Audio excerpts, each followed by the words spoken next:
Todos irmãos, encíclica Fratelli Tutti, Papa Francisco. Uma narrativa bíblica crucial para a construção de uma teologia da fraternidade é aquela que nos vem contada no capítulo 37 do livro do Gênesis. Jacó envia o seu filho José até o campo para saber como estavam os irmãos, ocupados na atividade que servia de sustento à família. E um elemento entre tantos outros interessantes é o fato de José não encontrar imediatamente os irmãos. De fato, a fraternidade não é algo automático, que vem pelo sangue ou da geografia familiar em que se nasce. Desde a história de Caim e de Abel, a Bíblia faz-nos saber que a fraternidade é, antes de tudo, uma escolha ética em que nós temos de nos comprometer. Uma decisão existencial e espiritual que, de forma muito concreta, ou aceitamos ou recusamos. José anda errante pelos campos e um homem que o vê pergunta: "O que você procura?" Ele dá uma resposta que, no fundo, serve também para explicar as nossas procuras e as procuras do mundo moderno. José responde: "Estou à procura dos meus irmãos." Ora, é precisamente desta procura que a encíclica Todos os Irmãos, Fratelli Tutti, fala. A urgência da fraternidade. Antes de tudo, a Fratelli Tutti é um texto assinalado pela urgência. A urgência pode ser, por exemplo, percebida já no primeiro capítulo, intitulado As Sombras de um Mundo Fechado. O Papa Francisco nos ajuda a olhar para o mundo à nossa volta, propondo um diagnóstico essencial do momento histórico que nós vivemos. E não é um momento fácil. Contra esse estado de coisas, o Papa levanta profeticamente a sua voz e deixa o aviso: a história atual dá sinais de regressão.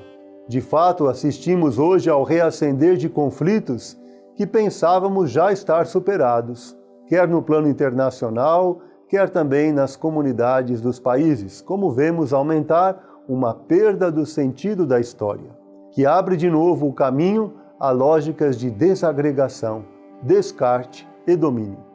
O primeiro a ser ignorado é o bem comum, pois o que se constata na experiência de globalização é o triunfo das ambições dos mais fortes contra grupos humanos vulneráveis. E ele nos recorda: a sociedade cada vez mais globalizada nos torna vizinhos, mas não nos faz irmãos. Pelo contrário, nos encontramos mais sozinhos do que nunca neste mundo massificado, que privilegia os interesses individuais e debilita a dimensão comunitária da existência.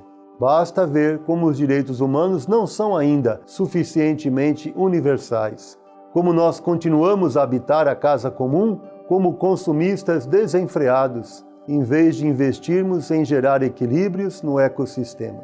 Como nós não nos preocupamos o suficiente em qualificar eticamente o progresso tecnológico, tornando um instrumento ao serviço da pessoa humana, em vez de ser um instrumento de manipulação e de assimetria social. Ou como perante o flagelo da pandemia que afeta o mundo, resistimos a reconhecer que estamos todos no mesmo barco e que ninguém se salva sozinho. Qual o resultado desta cegueira? O Papa Francisco é claríssimo quando diz: no mundo atual, esmorecem os sentimentos de pertença à mesma humanidade, e o sonho de construirmos juntos a justiça e a paz parece uma utopia de outros tempos. Em resumo, falta um projeto comunitário capaz de nos unir a todos. A fraternidade, um projeto para todos.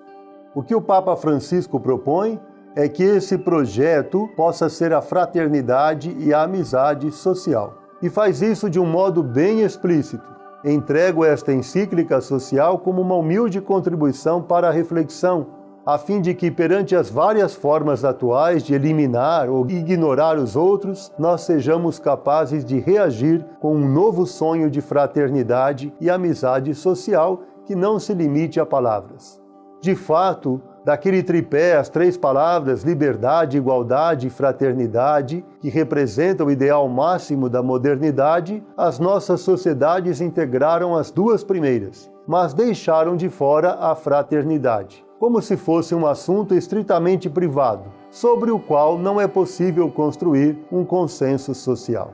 Porém, como afirma o Papa Francisco, sem a fraternidade, a visão da liberdade e da igualdade correm o risco de se tornarem tragicamente inconclusivas e abstratas, situação que podemos bem verificar.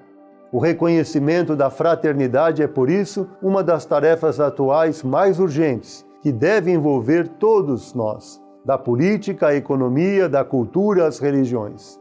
Comentando a parábola evangélica do bom samaritano, o Papa diz: cada dia nos é oferecida uma nova oportunidade, uma etapa nova. Não devemos esperar tudo daqueles que nos governam, seria infantil. Nós temos sim um espaço de corresponsabilidade capaz de iniciar e gerar novos processos e transformações.